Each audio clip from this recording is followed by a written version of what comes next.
일본 정부가 전례 없는 긴급 대책회의를 소집했습니다. 이대로는 국가의 미래가 위험합니다.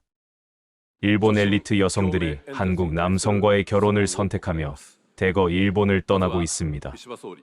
이 충격적인 현상의 진실을 파헤치기 위해 한국으로 날아간 일본 방송국 기자가 있었습니다.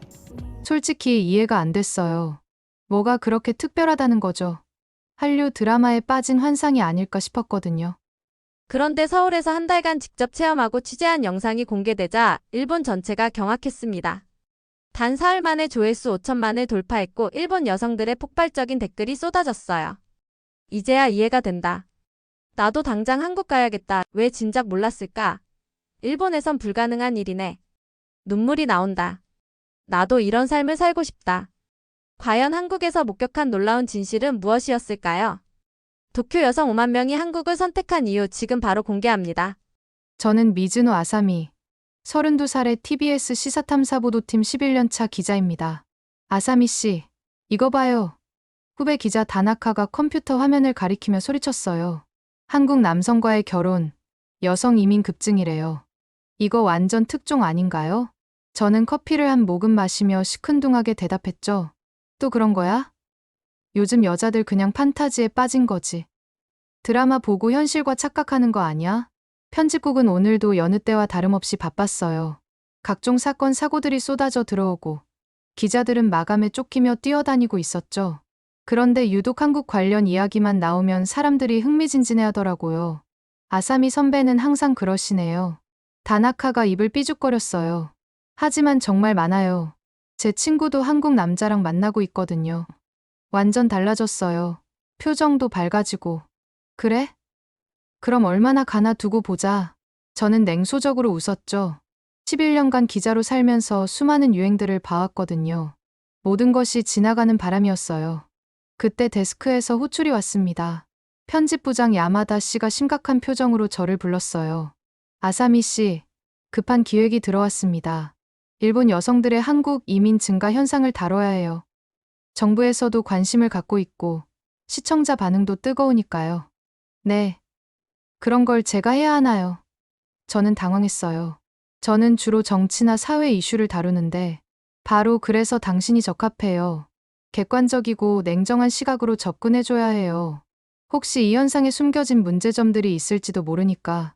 야마다 부장은 제 앞에 두툼한 자료를 내려놓았어요. 통계 자료, 인터뷰 요청서, 그리고 한국행 비행기 티켓. 일주일 후 출발입니다. 현지에서 직접 취재해서 객관적인 보도를 해주세요. 너무 감정적으로 흐르지 말고. 저는 한숨을 내쉬었어요. 솔직히 내키지 않았거든요. 한국에 대한 제 인식은 그리 좋지 않았어요. 가부장적이고 감정적인 사회, 언론 자유도도 낮고. 게다가 요즘 넘쳐나는 국뽕 콘텐츠들을 보면 더욱 회의적이 되더라고요. 한국 남성과 결혼해서 행복하다고? 저는 속으로 중얼거렸어요. 현실 도피에 빠진 환상주의자들이겠지. 그날 밤, 집에 돌아와서 한국 관련 자료들을 정리하며 생각했어요. 저 자신도 일본 사회에서 여성으로 살아가며 느끼는 답답함이 있었거든요. 정치인 성추문 사건을 보도하려다 사내 압력으로 무산된 적도 있었고, 동등한 업무를 해도 감정적이다. 결혼은 안 하냐는 말을 반복적으로 들었죠. 하지만 그렇다고 해서 다른 나라로 도망가는 게 답일까요? 저는 그렇게 생각하지 않았어요. 현실은 어디나 힘들고 진짜 변화는 내부에서 일어나야 한다고 믿었거든요. 좋아. 제대로 파헤쳐보자. 저는 다짐했어요. 그들이 정말 행복한지 아니면 일시적인 착각인지 확인해보겠어. 카메라맨 사토시와 사운드 엔지니어 스즈키 씨도 함께 가기로 했어요. 30대 중반의 베테랑들이라 안정감이 있었죠. 사토시는 또 다른 한류 열풍 취재네요 라며 웃었고, 스즈키 씨는 한국 음식이라도 맛있게 먹고 오조라고 가볍게 말했어요. 출발 전날 밤, 저는 거울 앞에 서서 제 모습을 바라봤어요. 언제부터인지 표정이 굳어있더라고요. 웃는 것도 어색하고 감정을 드러내는 것도 어려워졌어요. 기자는 중립이어야 한다는 말을 너무 오랫동안 새기며 살았던 것 같아요. 진실을 폭로할 각오로 가자. 저는 다시 한번 다짐했어요. 혹시 그들이 속고 있는 건 아닌지 확인해보겠어. 하지만 그때의 저는 몰랐죠. 한국에서 제가 마주하게 될 진실이 예상과는 전혀 다른 것이라는 걸, 그리고 진짜 변화해야 할 건 다른 사람들이 아니라 바로 저 자신이었다는 것을 말이에요. 인천공항에 도착했을 때 첫 번째 당황이 시작되었어요. 무거운 카메라 장비를 끌고 나오는데 갑자기 한 남성이 다가왔어요. 도와드릴까요? 깔끔한 한국어였지만 일본어로도 말을 걸어주더라고요. 아, 괜찮습니다. 저는 당황하며 거절했어요. 도쿄에서는 이런 일이 없거든요. 모르는 사람이 먼저 도움을 제안한다는 게 어색했어요. 하지만 그 남성은 웃으며 말했어요. 일본에서 오셨죠? 짐이 많으시네요.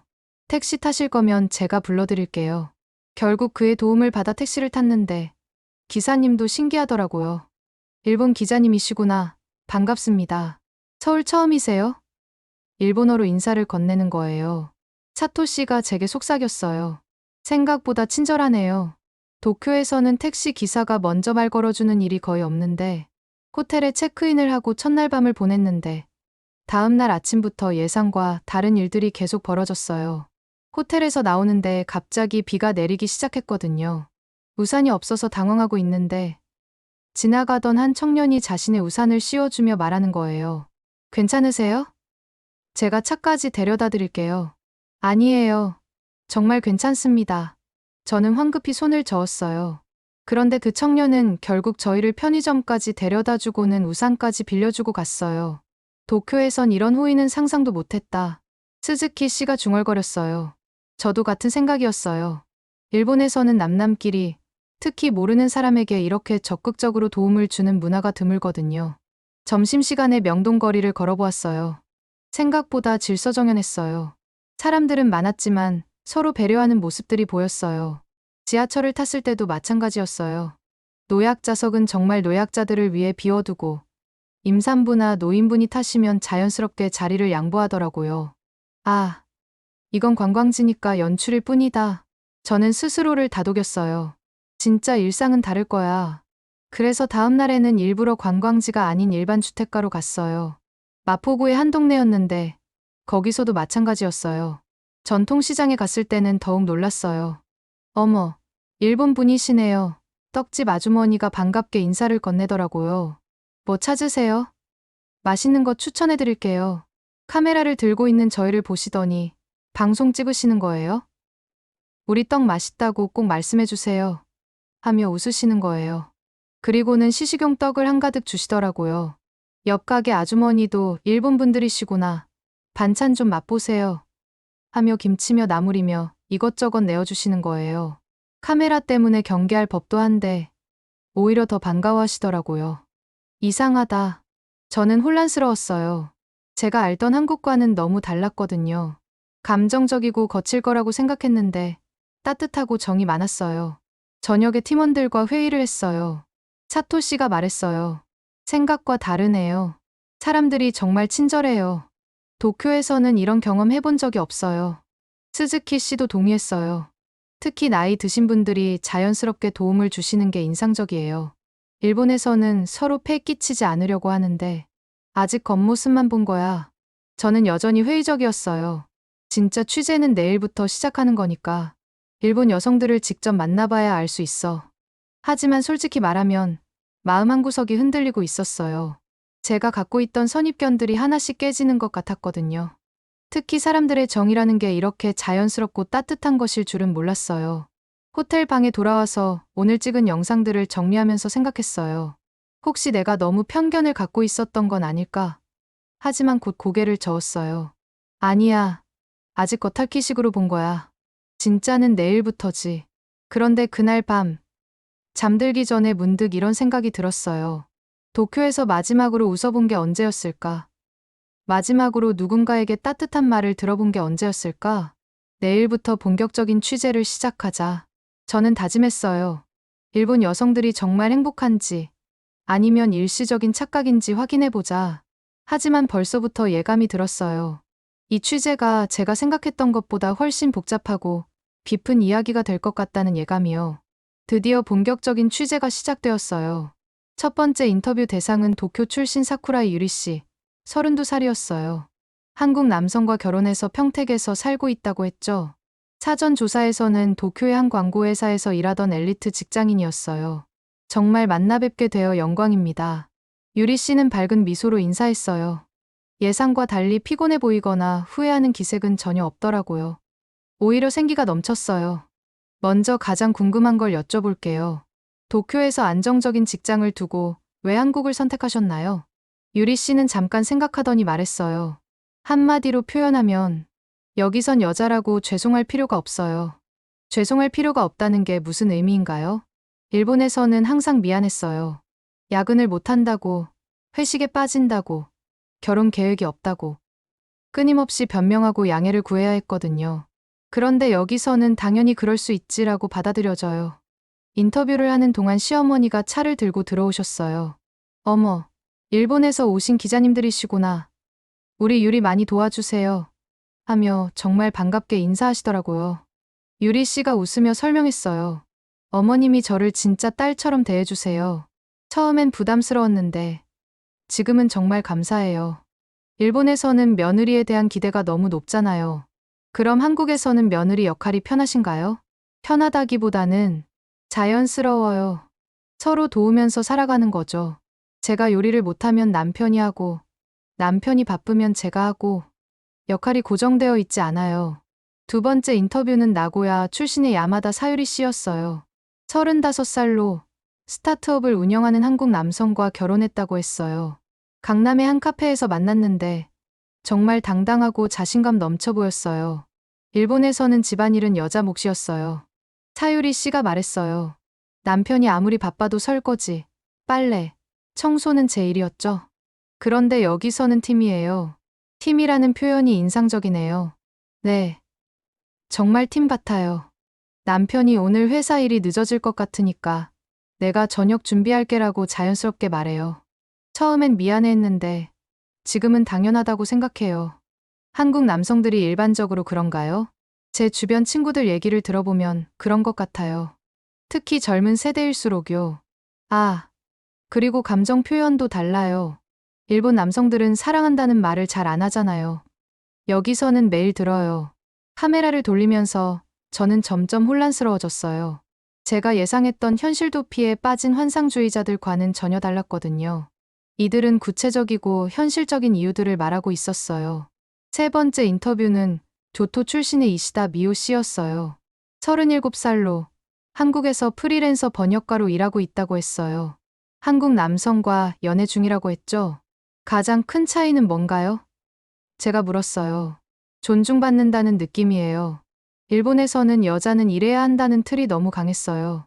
조용해야 하고, 순종적이어야 하고, 남을 배려해야 하고. 그런데 여기서는 제 의견을 말하면 그렇게 생각하는구나 하고 들어줘요. 구체적인 예가 있나요?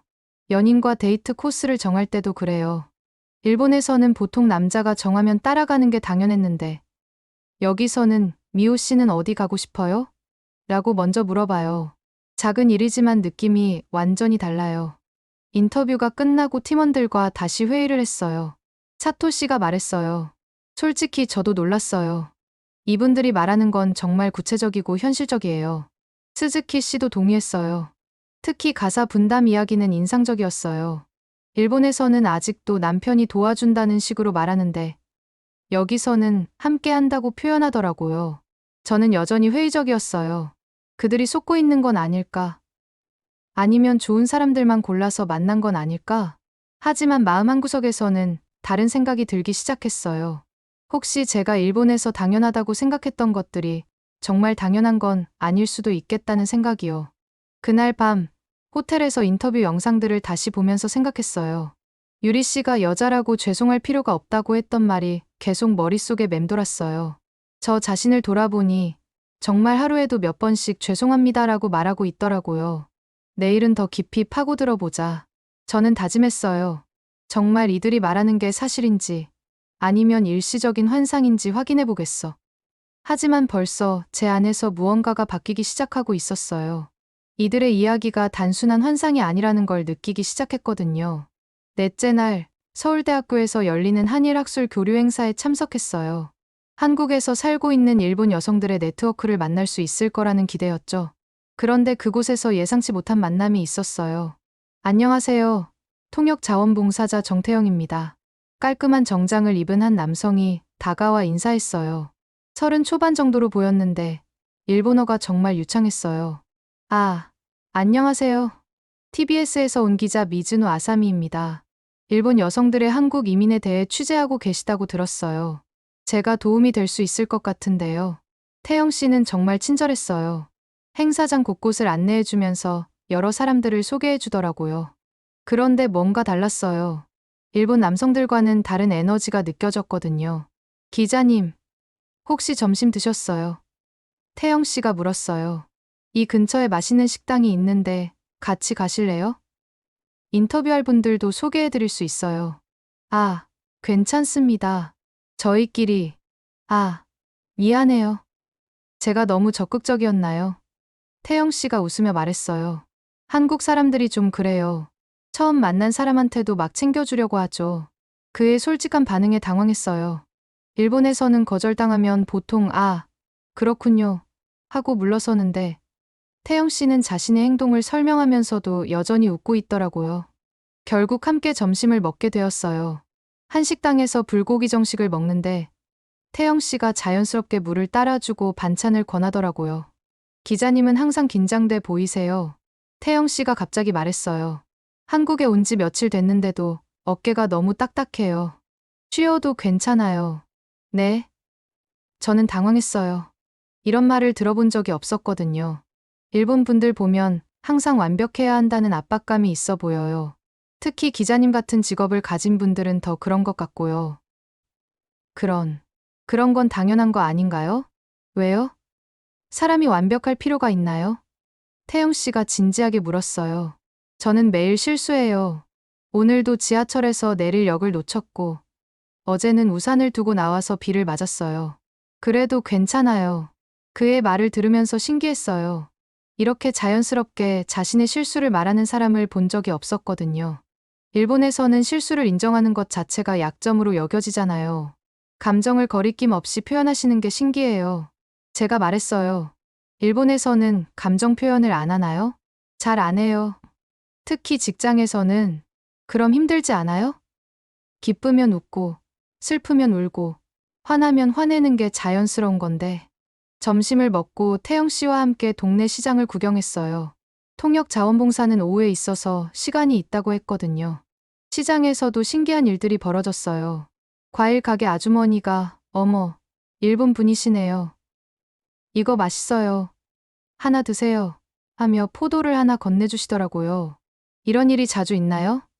제가 태영 씨에게 물었어요. 네. 한국에서는 흔한 일이에요. 특히 나이 드신 분들은 외국 분들한테 더 친절하세요. 우리나라에 와줘서 고맙다는 마음이 있으신 것 같아요. 떡볶이 집에서 간식을 먹는데 사장님이 서비스로 순댓까지 주시더라고요. 일본에서 온 기자님이라며? 우리나라 어때요? 좋죠. 하며 웃으시는 거예요. 정말 따뜻한 분들이 많네요. 제가 말하자 태영 씨가 대답했어요. 한국 사람들은 정이 많아요. 때로는 부담스러울 수도 있지만 외로울 때는 정말 든든해요. 이웃이 진짜 이웃 같다고 할까요? 오후에 학술 행사에 참석했는데 태영 씨의 통역 실력이 정말 인상적이었어요. 단순히 언어를 옮기는 게 아니라 양쪽 문화를 이해하고 전달하더라고요. 행사가 끝나고 태영 씨가 물었어요. 기자님, 오늘 취재 어떠셨어요? 생각보다 복잡하네요. 저는 솔직하게 말했어요. 처음에는 단순할 거라고 생각했는데 어떤 면에서요? 일본 여성들이 환상에 빠져서 한국에 온 줄 알았는데 다들 구체적이고 현실적인 이유가 있더라고요. 태영 씨가 고개를 끄덕였어요. 그럴 수도 있을 것 같아요. 문화가 다르니까 장단점이 있겠죠? 중요한 건 어떤 환경에서 더 자신답게 살 수 있느냐가 아닐까요? 자신답게 산다는 게 뭔가요? 억지로 맞추지 않아도 되는 것. 있는 그대로의 자신을 받아들여주는 환경에서 사는 것? 태영 씨의 말이 마음에 깊이 와닿았어요. 저는 언제부터 기자 미즈노 아사미라는 역할에만 갇혀서 살았던 걸까요? 진짜 제 모습은 어떤 건지 생각해 본 적이 언제였을까요? 내일도 취재 도와드릴까요? 태영 씨가 물었어요. 제가 아는 일본 분들 몇 분 더 소개해 드릴 수 있어요. 네, 부탁드리겠습니다. 저는 대답했어요. 단순히 취재 때문만은 아니었어요. 이 따뜻하고 자연스러운 사람과 더 이야기해보고 싶었거든요. 5째 날, 태영 씨로부터 예상치 못한 제안을 받았어요. 기자님, 혹시 시간 되시면 저희 집에서 저녁 먹고 가실래요? 어머니가 일본 기자님을 꼭 만나보고 싶다고 하시거든요. 아, 그런 건 괜찮습니다. 너무 폐가 될 것 같아서. 폐요? 왜요? 태영 씨가 진짜 의아하다는 표정을 지었어요. 한국에서는 손님 초대하는 게 자연스러운 일이에요. 어머니도 정말 좋아하실 거예요. 결국 태영 씨의 집으로 가게 되었어요. 마포구의 한 아파트였는데 현관문을 열자마자 음식 냄새가 가득했어요. 어머, 오셨구나. 태영 씨의 어머니가 앞치마를 두르고 나오시더라고요. 일본에서 온 기자님이시죠? 반갑습니다. 정말 반가워하시는 게 표정에서 다 드러났어요. 일본에서는 처음 만나는 사람에게 이렇게 열정적으로 인사하는 일이 드물거든요. 안녕하세요. 초대해 주셔서 감사합니다. 저는 정중하게 인사했어요. 뭐려? 며느리가 아니라 그냥 손님이네요. 편하게 있어요. 어머니가 웃으시며 말씀하셨어요. 그 한마디에 긴장이 확 풀렸어요. 거실로 안내받았는데 아버지와 남동생도 함께 있었어요. 그런데 정말 놀라운 광경이 펼쳐졌어요. 아버지와 남동생이 앞치마를 두르고 밥상을 준비하고 있더라고요. 아버지, 김치찌개간 어때요? 남동생이 물었어요. 조금 더 넣어. 일본 분은 매운 거 괜찮으시나? 아버지가 저를 보며 물으셨어요. 네, 괜찮습니다. 저는 당황하며 대답했어요. 일본에서는 아버지가 부엌일을 하는 모습을 거의 본 적이 없었거든요. 태영 씨가 제 표정을 보고 웃었어요. 우리 아빠는 요리하시는 거 좋아하세요. 특히 손님 오시면 더 신나하시죠. 태영이 아빠가 원래 요리를 잘해요. 어머니가 자랑스럽게 말씀하셨어요. 결혼하기 전부터 본인이 해먹고 살았거든요. 식탁에 앉으니까 정말 푸짐했어요. 김치찌개, 불고기, 각종 나물, 생선구이까지. 그런데 더 놀라운 건 식사 중의 분위기였어요. 기자님은 언제부터 기자 일을 하셨어요? 아버지가 물으셨어요. 대학 졸업하고 바로 시작해서 11년째입니다. 오, 대단하시네요. 어려운 일 많으실 텐데. 어머니가 걱정스럽게 말씀하셨어요. 여자 기자는 더 힘들 것 같아요. 남동생이 말했어요. 제 회사에도 여자 선배들 보면 정말 고생 많이 하시더라고요. 이런 대화가 자연스럽게 오가는 게 신기했어요. 일본에서는 여성의 직업에 대해 이렇게 진지하게 관심을 갖고 이야기하는 경우가 드물거든요. 보통 힘들지 않아? 정도로 끝나죠. 한국은 어떠세요? 태영 씨가 물었어요. 일본과 많이 다르죠? 생각보다 정말 다르네요. 저는 솔직하게 말했어요. 특히 가족 분위기가 따뜻해요. 우리는 원래 이래요. 어머니가 웃으셨어요. 가족끼리 뭐 숨길 게 있어요? 다 털어놓고 얘기하는 게 편하죠. 그러게요. 아버지도 동의하셨어요. 태영이도 어릴 때부터 뭐든지 다 얘기하고 자랐어요. 좋은 일도, 안 좋은 일도. 저는 어머니한테 연애 얘기도 다 해요. 남동생이 웃으며 말했어요.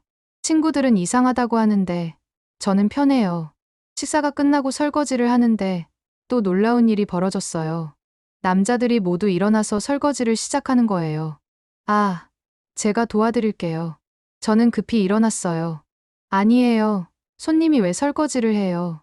어머니가 저를 말리셨어요. 얘들이 다 할 거예요. 어머니는 요리하셨으니까 쉬세요. 태영 씨가 말했어요. 우리가 할게요. 아버지, 태영 씨, 남동생이 함께 설거지를 하는 모습을 보면서 정말 놀랐어요. 자연스럽게 역할을 나누어서 하더라고요. 누가 시키지도 않았는데 말이에요. 한국에서는 이런 게 일반적인가요? 제가 어머니께 물었어요. 요즘 젊은 세대들은 다 그래요. 어머니가 말씀하셨어요. 우리 때는 좀 달랐지만 지금은 가사일을 나누어서 하는 게 당연하죠. 특히 맞벌이 부부들은 더 그렇고요. 태영 씨가 덧붙였어요. 제 친구들 보면 남편들이 육아에도 적극적으로 참여해요. 저녁을 먹고 차를 마시면서 더 깊은 대화를 나누었어요. 태영 씨 가족들이 정말 진솔하게 자신들의 이야기를 들려주더라고요. 처음에는 저도 적응이 어려웠어요. 아버지가 말씀하셨어요. 제가 자란 시대에는 남자가 요리하는 걸 이상하게 봤거든요. 그런데 아들들 보면서 생각이 바뀌었어요. 어떻게 바뀌셨나요? 행복해 보이더라고요. 서로 도우면서 사는 모습이. 그래서 저도 배우게 되었죠. 이건 너무 다르다. 저는 속으로 생각했어요.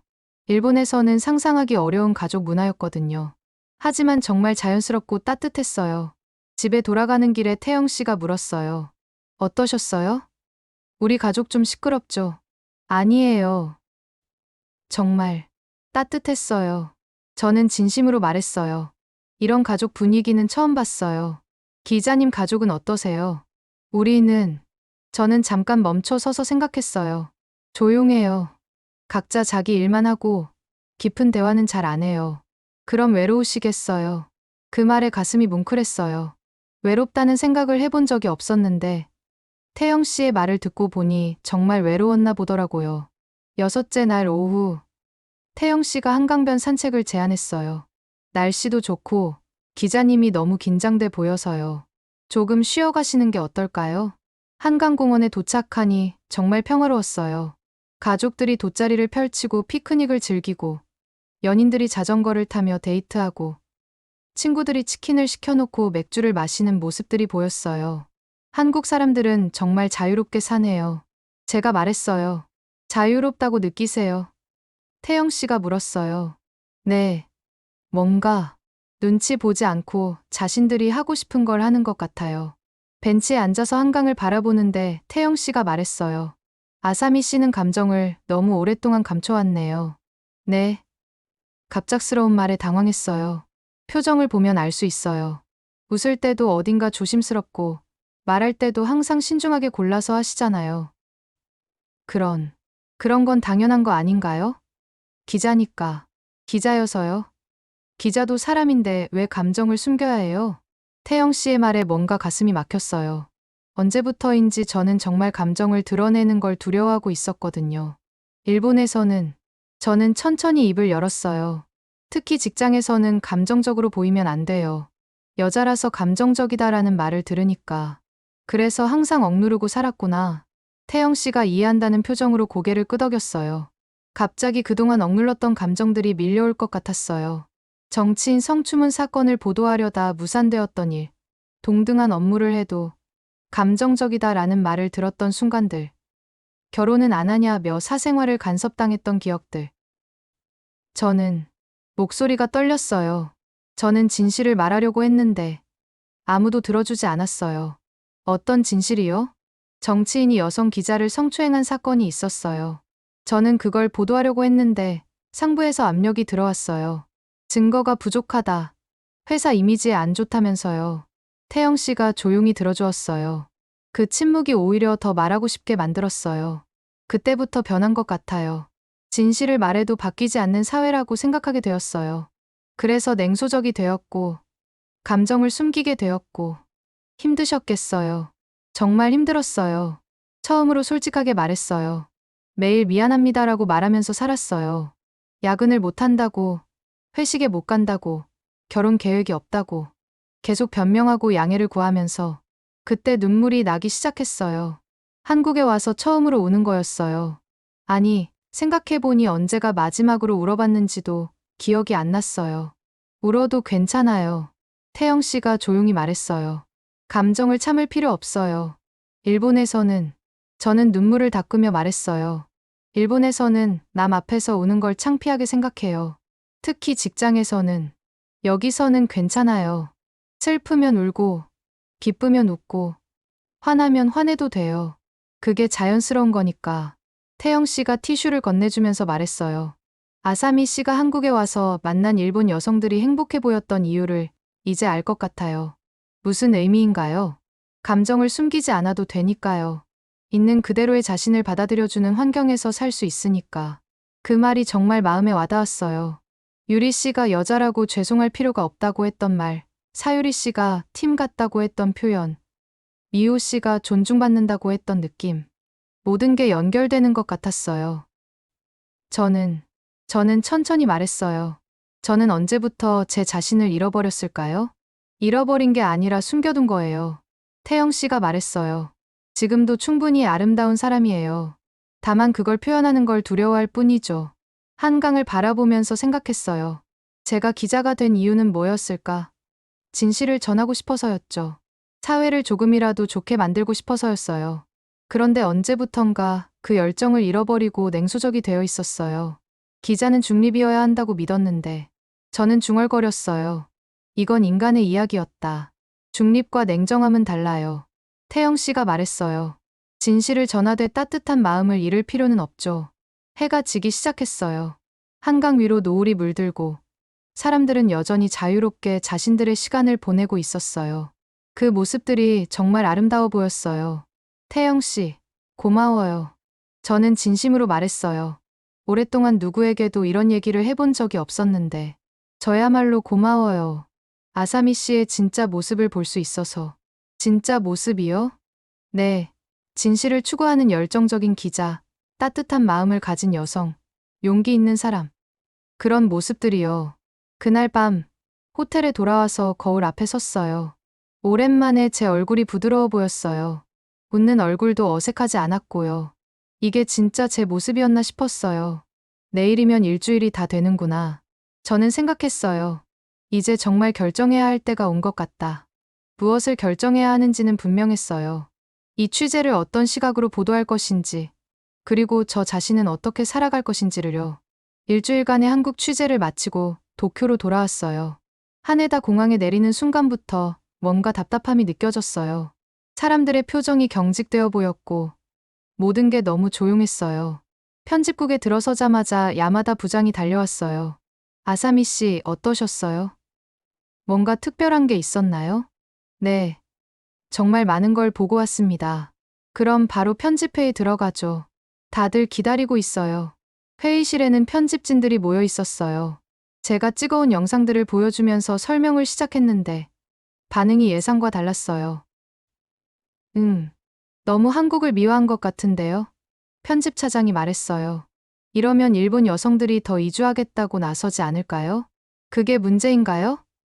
저는 반문했어요. 중요한 건 그들이 행복해 보였다는 것입니다. 하지만 우리가 다뤄야 할 건 객관적 사실이잖아요. 야마다 부장이 말했어요. 한국의 문제점들도 균형 있게 다뤄야 하고. 어떤 문제점 말씀이신가요? 예를 들어 언론 자유 문제라던가 사회 갈등 문제라던가.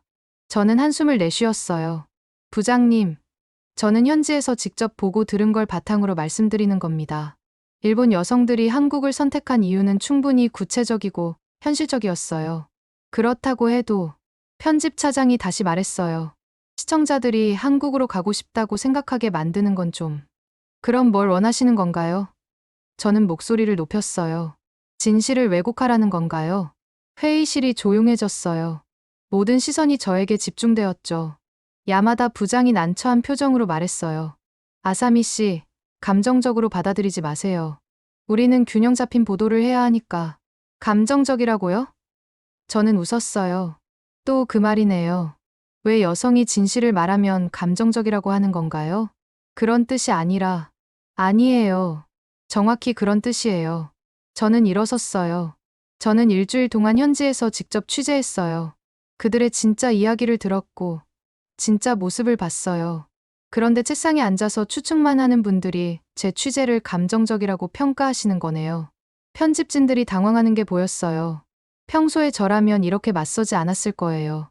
이 다큐멘터리는 제가 편집하겠습니다. 저는 단호하게 말했어요. 제 이름으로 나가는 프로그램이니까 제 책임하에 만들겠어요. 아사미 씨. 그리고 제목도 바꾸겠습니다. 저는 계속 말했어요. 일본 여성, 왜 한국으로 가는가가 아니라 그들은 왜 한국을 선택했나 사라진 여성들의 이유로요. 야마다 부장이 머리를 긁적였어요. 좀 더 신중하게 생각해 본 결과입니다. 저는 자료들을 정리하면서 말했어요. 진실을 전하는 게 기자의 일이라고 배웠는데 언제부터 우리가 진실을 숨기는 일을 하게 된 건가요? 회의실을 나오면서 느꼈어요. 이전에 저라면 상부의 눈치를 보고 수능했을 거라는 거요. 하지만 한국에서의 일주일이 저를 바꿔놓았어요. 편집실에서 혼자 영상들을 정리하면서 생각했어요. 유리 씨의 밝은 웃음, 사유리 씨의 당당한 모습, 미호 씨의 자신감 넘치는 표정, 그리고 태영 씨와 그 가족들의 따뜻함. 이걸 왜곡할 수는 없어. 저는 다짐했어요. 있는 그대로 보여주자. 편집 작업은 생각보다 힘들었어요. 매 장면마다 고민했어요. 어떻게 하면 제가 느낀 그 따뜻함과 진정성을 시청자들에게 전달할 수 있을까? 특히 태영 씨 가족과의 저녁 장면을 편집할 때는 정말 신중했어요. 한국의 평등한 가족 문화를 보여주는 중요한 장면이었거든요. 편집을 마치고 최종 시사회를 했을 때 분위기가 미묘했어요. 편집진들은 아무 말이 없었고 야마다 부장은 계속 고개를 갸우뚱거렸어요. 아사미 씨, 이거 정말 방송할 건가요? 네. 이게 제가 본 진실입니다. 시청자 반응이 어떨지. 좋든 나쁘든 진실은 전해줘야죠. 방송 전날 밤, 태영 씨에게 메시지를 보냈어요. 내일 방송됩니다. 정말 고마웠어요. 곧 답장이 왔어요. 아사미 씨가 용기 있는 선택을 하셨네요. 응원할게요. 그 메시지를 보면서 확신했어요. 제가 만든 이 다큐멘터리가 누군가에게는 새로운 가능성을 보여줄 수 있을 거라는 거요. 방송 당일, 저는 편집국에서 시청률과 온라인 반응을 지켜봤어요. 시작부터 반응이 폭발적이었어요. 시청률은 계속 올라갔고, 온라인에는 댓글들이 쏟아져 나왔어요. 이제야 이해가 된다. 나도 당장 한국 가야겠다. 왜 진작 몰랐을까? 일본에선 불가능한 일이네. 눈물이 나온다. 나도 이런 삶을 살고 싶다. 하지만 비판적인 댓글들도 많았어요. 너무 일방적이다. 한국의 문제점은 왜 안 다뤘나? 이런 방송이 더 많은 여성들을 현혹시킬 것이다. 그래도 저는 후회하지 않았어요. 진실을 전했으니까요. 방송이 끝나고 3일 뒤, 편집국은 완전히 뒤바뀌어 있었어요. 시청률이 23%를 기록했거든요. 같은 시간대 방송 중 1위였어요. 아사미 씨, 대박 났어요. 후배 다나카가 흥분해서 달려왔어요. 온라인 조회수도 5천만 뷰를 넘었어요. 하지만 더 놀라운 건 반응의 질이었어요. 단순한 호기심이 아니라 진지한 성찰들이 쏟아져 나왔거든요. 방송국 홈페이지에 올라온 시청자 후기들을 읽어보니 정말 다양했어요. 35살 주부입니다. 이 방송을 보고 처음으로 나도 떠나고 싶다고 생각했어요. 매일 남편과 시어머니 눈치만 보며 살았는데 한국의 그 가족들처럼 자연스럽게 대화하고 싶어요. 회사원 28살입니다. 회사에서 결혼은 언제 할 거야? 라는 말에 지쳤어요. 방송에 나온 일본 여성들처럼 당당하게 제 의견을 말하고 싶어요. 35년간 주부로만 살아온 제 삶을 돌아봤습니다. 가사일을 나누어 하는 한국 가족들을 보니 우리 집은 왜 안 되는지 의문이 들어요. 물론 비판도 만만치 않았어요. 너무 일방적인 보도다. 한국의 문제점들은 왜 다루지 않았나? 이런 방송이 일본 여성들을 현혹시킨다. 무책임하다. 기자의 객관성을 잃었다. 개인적 감정이 너무 개입되었다.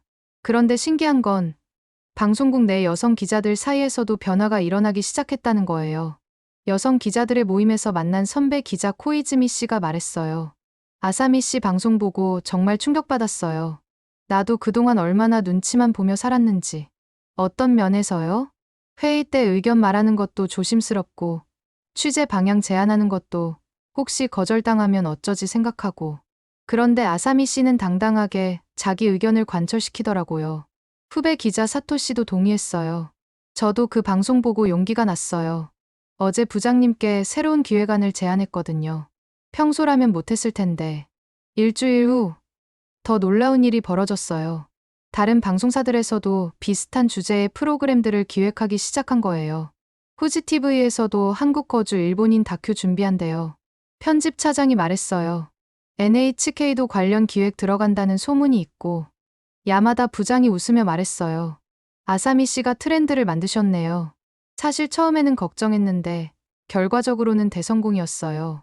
하지만 저에게 가장 의미 있었던 건 개인적으로 받은 이메일들이었어요. 안녕하세요. 저는 교토에 사는 29세 회사원입니다. 아사미 기자님의 방송을 보고 용기를 얻어 이메일을 보냅니다.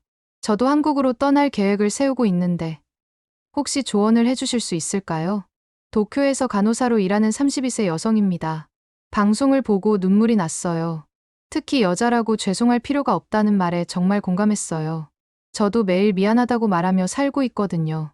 오사카에 사는 37세 주부입니다.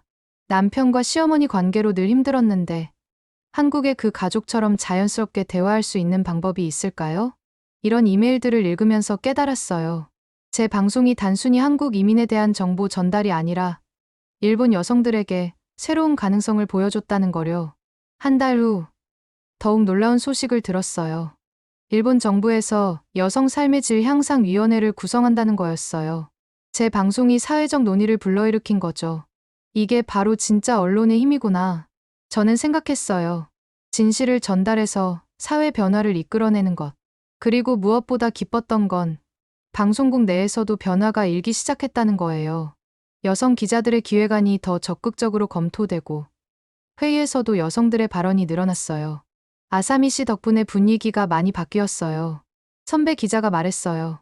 예전에는 여성 기자들이 조심스러워했는데 이제는 당당하게 의견을 말해요. 하지만 가장 의미 있었던 건 개인적인 변화였어요. 저 자신이 당당해졌다는 거죠. 회의에서도 그 의견은 너무 감정적인 것 같은데 라는 말을 들으면 이제는 구체적으로 어떤 부분이 감정적인지 설명해 주세요 라고 당당하게 반문해요. 결혼 계획은 없나요?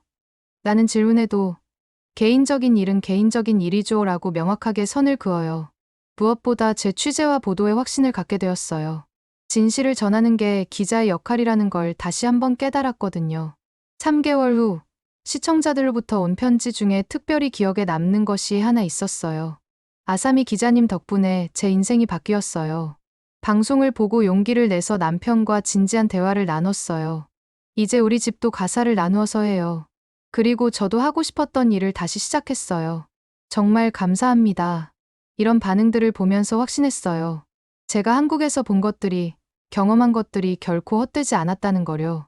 그리고 진실을 용기 있게 전달하는 것이 얼마나 중요한지도요. 태영 씨에게 근황을 전하는 메시지를 보냈어요. 한국에서의 경험이 정말 많은 것을 바꿔놓았어요. 고마워요. 답장이 금방 왔어요. 아사미 씨가 용기를 낸 거예요. 저는 그냥 함께 있었을 뿐이에요. 정말 자랑스러워요. 3개월 후, 저는 인천공항에 다시 서 있었어요. 이번에는 관광객이 아니라 새로운 시작을 위해서였죠. 방송 이후 예상치 못한 제안이 들어왔어요. 서울의 한 방송사에서 한일 공동 다큐멘터리 프로젝트를 함께 하자는 것이었어요. 프로젝트 이름은 경계를 넘은 여성들이었죠. 정말 가실 건가요? 야마다 부장이 걱정스럽게 물었어요. 좋은 기회이긴 하지만, 네, 가보려고 해요. 저는 확신에 차서 대답했어요. 새로운 도전이 필요한 것 같아요. 사실 처음에는 망설였어요. 안정적인 일본에서의 삶을 포기하고 한국에서 새롭게 시작한다는 게 쉬운 결정은 아니었거든요. 하지만 지난 3개월 동안의 변화를 돌아보니 더 이상 예전의 저로는 돌아갈 수 없다는 걸 알았어요. 무엇보다 태영 씨와의 인연도 계속 이어지고 있었어요. 매주 화상통화를 하면서 서로의 근황을 나누었고 자연스럽게 친구에서 연인으로 발전하고 있었어요. 한국에서 일하게 되었어요. 제가 태영 씨에게 말했을 때 그의 얼굴이 환하게 밝아졌어요. 정말요? 와, 믿을 수 없어요. 처음에는 좀 무서웠는데 이제는 기대가 더 커요. 제가 많이 도와드릴게요. 서울 생활 적응하는 것부터 시작해서 태영 씨의 따뜻한 지원이 있어서 더욱 용기를 낼 수 있었어요. 첫 출근 날 서울 방송사의 편집국에 들어서니 새로운 에너지가 느껴졌어요. 한국 동료들은 정말 열정적이었고 아이디어 회의도 활발했어요. 아사미 씨, 반갑습니다. 한국 방송사의 김 프로듀서가 인사했어요. 일본에서의 그 다큐멘터리 정말 인상적이었어요. 감사합니다. 열심히 하겠습니다. 첫 번째 프로젝트는 어떤 주제로 할까요? 한일 양국 여성들의 일과 가정의 균형은 어떨까요? 실제로 살아보면서 비교해보는 거죠. 좋은 아이디어네요. 새로운 프로젝트를 시작하면서 느꼈어요. 이제 저는 단순히 외부 관찰자가 아니라 직접 체험하는 당사자가 되었다는 거요. 서울에서의 생활은 예상보다 훨씬 즐거웠어요. 동료들과 함께 점심을 먹으며 자유롭게 이야기하고 퇴근 후에는 태영 씨와 한강을 산책하거나 전통시장을 구경했어요. 어때요? 한국 생활이? 태영 씨가 물었어요. 정말 좋아요. 특히 사람들이 감정을 자연스럽게 표현하는 게 마음에 들어요. 아사미 씨도 많이 바뀌셨어요. 처음 만났을 때보다 훨씬 밝아지셨어요. 그런가요? 네.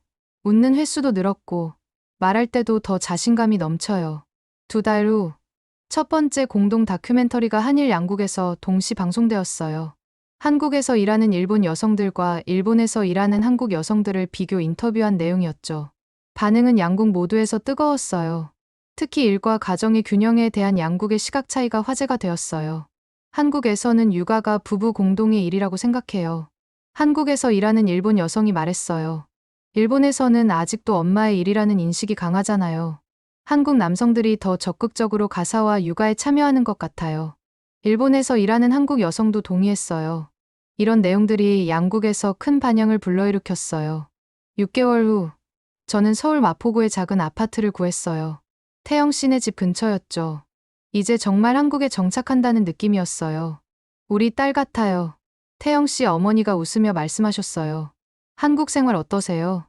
정말 좋아요. 특히 가족 같은 분위기가 마음에 들어요. 언제든지 힘들면 와서 밥 먹어요. 우리는 가족이니까. 그런 말을 들을 때마다 정말 따뜻함을 느꼈어요. 1년 후, 저는 서울에서 한일 여성 교류 포럼을 기획했어요. 양국의 여성들이 서로의 경험을 나누고 배울 수 있는 자리였죠. 포럼에서 만난 한 일본 여성이 말했어요. 아사미 씨의 방송을 보고 용기를 내서 한국에 왔어요. 정말 감사해요. 저야말로 고마워요. 이런 변화를 함께 만들어가는 거니까요. 그날 밤, 태영 씨와 한강을 걸으면서 이야기했어요. 1년 전을 생각해보니 정말 많이 달라졌네요. 제가 말했어요. 어떤 면에서요? 모든 면에서요. 일하는 방식도, 사람들과의 관계도, 그리고 저 자신도. 후회하지 않아요. 전혀요. 오히려 왜 진작 이런 선택을 하지 못했나 싶어요. 태영 씨가 제 손을 잡으며 말했어요. 저도 아사미 씨를 만나서 정말 다행이에요. 저도요. 한강 위로 달빛이 비치고 사람들은 여전히 자유롭게 자신들의 시간을 보내고 있었어요. 그 모습을 보면서 생각했어요. 저도 이제 그들처럼 자유롭게 자신답게 살고 있다는 거요. 마지막 내레이션을 위해 카메라 앞에 섰어요. 저는 미즈노 아사미입니다. 1년 전, 저는 진실을 찾으러 한국에 왔어요. 일본 여성들이 왜 한국을 선택하는지 알고 싶었죠. 그런데 그곳에서 저는 예상하지 못했던 것을 발견했어요. 바로 저 자신을 말이에요. 한국에서 만난 사람들은 제게 가장 중요한 것을 가르쳐 주었어요. 있는 그대로의 자신을 사랑하고 감정을 자연스럽게 표현하며 서로를 존중하는 삶이 얼마나 아름다운지를요. 지금 이 순간 저는 진정한 제 모습으로 살고 있습니다. 그리고 이것이 바로 제가 찾던 진실이었어요. 나는 진실을 찾으러 왔다. 그리고 여기서 나 자신을 찾았다. 카메라가 꺼지고 태영 씨가 박수를 쳤어요. 완벽해요.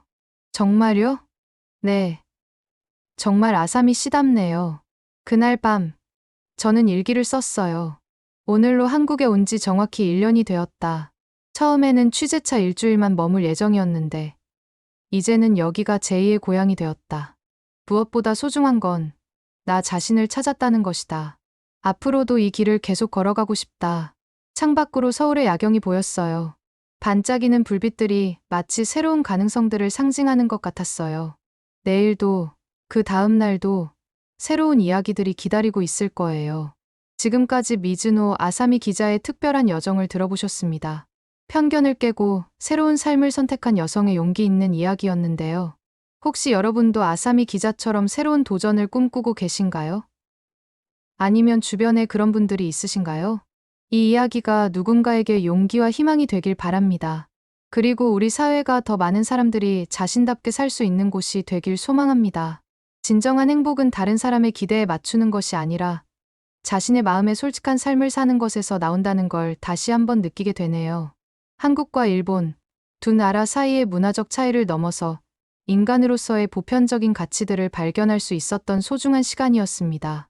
서로 다른 환경에서 자라온 우리지만 결국 우리 모두가 원하는 건 같은 것이 아닐까요? 존중받고, 사랑받고, 자신답게 살아가는 것 말이에요. 오늘 이야기가 마음에 드셨다면 좋아요와 구독 부탁드립니다. 그리고 특별히 오늘은 공유도 부탁드려요.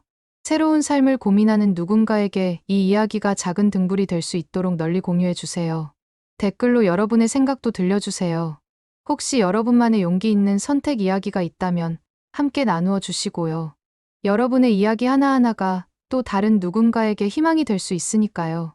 앞으로도 경계를 넘나드는 사람들의 진솔한 이야기, 서로 다른 문화 속에서 피어나는 아름다운 인연들, 그리고 용기를 내어 새로운 길을 걷는 사람들의 모습을 계속해서 전해드리겠습니다. 다음에도 마음을 움직이는 이야기로 찾아뵙겠습니다. 글로벌 코리아였습니다. 감사합니다.